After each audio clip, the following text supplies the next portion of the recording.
Hi hello, നമുക്കിന്നൊരു day in my ലൈഫാണ്. അപ്പോൾ കുറേ നാളായില്ലേ നമ്മൾ ഡേ ഇൻ മൈ ലൈഫൊക്കെ ചെയ്തിട്ട്. അപ്പോൾ ഇന്നൊരു വർക്കിംഗ് ഡേ, കോളേജിൽ പോകണം. അപ്പോൾ ഇന്നൊരു വർക്കിംഗ് ഡേ ഇൻ മൈ ലൈഫാണ്. അപ്പോൾ എല്ലാവർക്കും നമ്മുടെ വീഡിയോയിലേക്ക് സ്വാഗതം.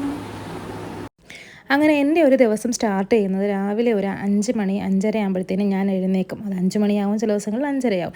ഈ സമയം ഞാൻ എഴുന്നേറ്റ് കഴിഞ്ഞാൽ ചടപടയെന്നുള്ള കാര്യങ്ങളെല്ലാം ചെയ്യും കേട്ടോ. ഇപ്പോൾ വെക്കേഷനൊക്കെ ആയിക്കഴിഞ്ഞാൽ രാവിലെയുള്ള തിരക്ക് കുറവാണ്. കാരണം അമ്മ കുറേയൊക്കെ ജോലികളൊക്കെ ചെയ്ത് സഹായിക്കും.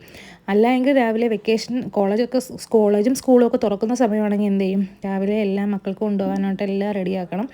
ഇപ്പം എനിക്ക് കോളേജ് തുറന്ന് വർക്കിംഗ് ഡേ ആണ്. എന്നാലും കുറച്ച് കാര്യങ്ങൾ അടുക്കളയിലൊക്കെ ചെയ്ത് വെച്ചിട്ട് ഞാനങ്ങ് കോളേജിലേക്ക് പോകും. പിന്നെ ഡയറ്റ് നോക്കുവാണെങ്കിൽ നമുക്ക് നമ്മുടേതായിട്ടുള്ള കുറേ പ്രിപ്പറേഷൻസൊക്കെ ചെയ്യണമല്ലോ. അപ്പോൾ അതിൻ്റേതായ തിരക്കുകളുണ്ട്.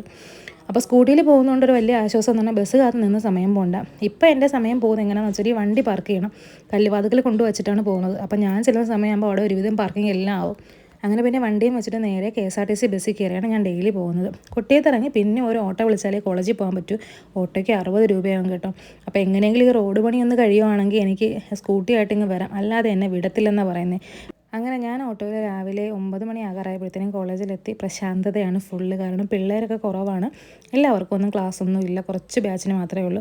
അപ്പോൾ ഇതാനായിട്ട് എൻ്റെ ടേബിൾ. ഞാൻ ബാഗെല്ലാം വെച്ച് ഒന്ന് സെറ്റായി റെഡിയായിട്ട് ബ്രേക്ക്ഫാസ്റ്റ് കഴിക്കണം. രാവിലെ പാക്ക് ചെയ്ത് കൊണ്ടുവന്നു. പെട്ടെന്ന് ബ്രേക്ക്ഫാസ്റ്റ് കഴിച്ചു. അത് കഴിഞ്ഞ് കുറച്ച് പണികളുണ്ടായിരുന്നു. ഇത് NSSൻ്റെ റൂമാണ് കേട്ടോ. അപ്പോൾ ഇവിടെ വന്ന് എനിക്ക് കുറച്ച് കാര്യങ്ങൾ കുറച്ച് ടൈപ്പ് ചെയ്ത് കുറേ വർക്കുകൾ ചെയ്ത് തീർക്കാനുണ്ടായിരുന്നു. അങ്ങനെ കുറേ സിസ്റ്റത്തിൽ നിന്ന് വർക്ക് ചെയ്തു. എൻ്റെ ജനലിൽ കൂടെ നോക്കുമ്പോൾ പുറത്തുള്ള കാഴ്ചനോട് നല്ല തണുത്ത കാറ്റടിക്കും.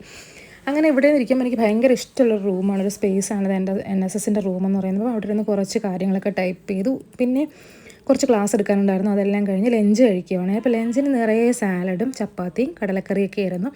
അപ്പോൾ അതെല്ലാം കഴിഞ്ഞു.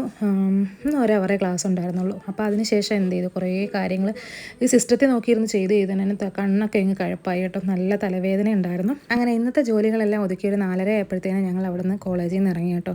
കോളേജിൻ്റെ ഫ്രണ്ട് ഇന്നാൽ തന്നെ ഓട്ടോ കിട്ടും. അപ്പോൾ ഇന്ന് ചെന്നപ്പോൾ ഓട്ടോ ഇല്ലായിരുന്നു. അങ്ങനെ കുറച്ച് നേരം വെയിറ്റ് ചെയ്ത് നിന്നു. പിന്നെ KSRTC ഫാസ്റ്റിൽ കയറി കല്ലുവാക്കൽ ഇറങ്ങി. ഇനിയാണ് നടത്തം കേട്ടോ. നല്ല ദൂരം നടക്കാനുണ്ട്. ജിമ്മിൽ പോകാമെന്നുള്ള ചിന്തയോട് കൂടിയാണ് ഇന്ന് വന്നേക്കുന്നത്. അതുകൊണ്ട് തന്നെ ജിമ്മിൽ തൊട്ട് താഴത്തെ നല്ല തലവേദനയാണ്ട് അവിടെ നിന്നൊരു ബ്ലാക്ക് ടീയും കുടിച്ചിട്ട് പോയത്. എൻ്റെ ഫ്രണ്ടിൻ്റെ മോനാണ് കേട്ടോ. ഇവനും ഞങ്ങളുടെ കൂടെ ജിമ്മിൽ വരും. ഞങ്ങൾ വർക്കൗട്ട് ചെയ്യുമ്പോൾ കൂടെ അവിടെ നിന്ന് അവനും ചെറുതായിട്ടൊക്കെ വർക്കൗട്ട് ചെയ്യും. അപ്പോൾ ഞാനും എൻ്റെ ഫ്രണ്ടും കൂടി ജിമ്മിലേക്ക് അങ്ങ് പോയേ. ജിമ്മിൽ ചെന്നപ്പോൾ എൻ്റെ ചെരുപ്പൊക്കെ ഷൂസൊക്കെ പൊടി അടിച്ച് കിടക്കുന്നു കേട്ടോ. കാരണം കുറച്ച് ദിവസമായി, 2 ആഴ്ചയായി ഞാൻ പോയിട്ട്. എന്തായാലും കോളേജിലെ തിരക്ക് കാരണം ഒന്നും പോകാൻ പറ്റുന്നുണ്ടായിരുന്നില്ല. അങ്ങനെ ഡ്രസ്സൊക്കെ ചേഞ്ച് ചെയ്ത് ഹാപ്പിയായി ഞാൻ ജിമ്മിലേക്ക് അങ്ങ് കയറി കേട്ടോ. അപ്പം നമ്മൾ കുറച്ച് ദിവസം പോകാതിരുന്ന് വർക്കൗട്ട് ചെയ്യുമ്പോഴത്തേക്കും നമ്മുടെ ദേഹമൊക്കെ അങ്ങ് വേദന എടുക്കത്തില്ലേ. എന്നാലും കുഴപ്പമില്ല. ഇന്ന് ഫുൾ ബോഡി ആയിരുന്നു. അപ്പോൾ എല്ലാ പാർട്ടും കുറേശ്ശെ ചെയ്യിപ്പിച്ചു. സത്യം പറഞ്ഞാൽ കുറേ ഒരു 2 ആഴ്ചത്തേക്ക് ആപ്പ് വന്നാലും എനിക്ക് പെട്ടെന്ന് കൈ ഓടി വയ്യാത്തില്ല. ഞങ്ങൾ രണ്ടുപേരും ഫുൾ ബോഡി വർക്കൗട്ട് എല്ലാം കഴിഞ്ഞ് തിരിച്ച് വീട്ടിലെത്തി ഞാൻ ഫുഡ് കഴിക്കുവാണേ. അപ്പോൾ ഈ വറുത്ത മീനൊക്കെ ഞാൻ എണ്ണയില്ലാതെ വറുത്ത് എടുക്കുന്നതാണ് കേട്ടോ. അപ്പോൾ അതുകൊണ്ട് ആരും ചോദിക്കാതെ വർക്കൗട്ട് കഴിഞ്ഞ് മീൻ വറുത്ത കഴിക്കുന്നുണ്ടോ എന്നുള്ളത്. ചക്കയും തോരനും മെഴുക്കുവരട്ടിയും മീൻ വറുത്തമൊക്കെ ആയിരുന്നു കേട്ടോ. ചോറ് ഞാൻ കുറച്ചേക്കാണ് കുറച്ച് ദിവസത്തേക്ക്. കാരണം നന്നായിട്ട് വണ്ണം വെച്ച് വയറെല്ലാം ചാടിയ അവസ്ഥയായി. ഒന്നും പിടിച്ചില്ലെങ്കിൽ പണി പാളും. അങ്ങനെ ഒരു ദിവസത്തെ വൈകുന്നേരം ആയപ്പോൾ ഞാൻ ഇങ്ങനെ ടയേർഡായി തളർന്നിരിക്കുകയാണ് കേട്ടോ. അപ്പോൾ അത്രയേ ഉള്ളൂ. നമ്മുടെ വീഡിയോസ് ഇഷ്ടപ്പെട്ടാൽ ലൈക്ക് ചെയ്യുക, കമൻറ്റ് ചെയ്യുക, സബ്സ്ക്രൈബ് ചെയ്യുക. Tata bye bye.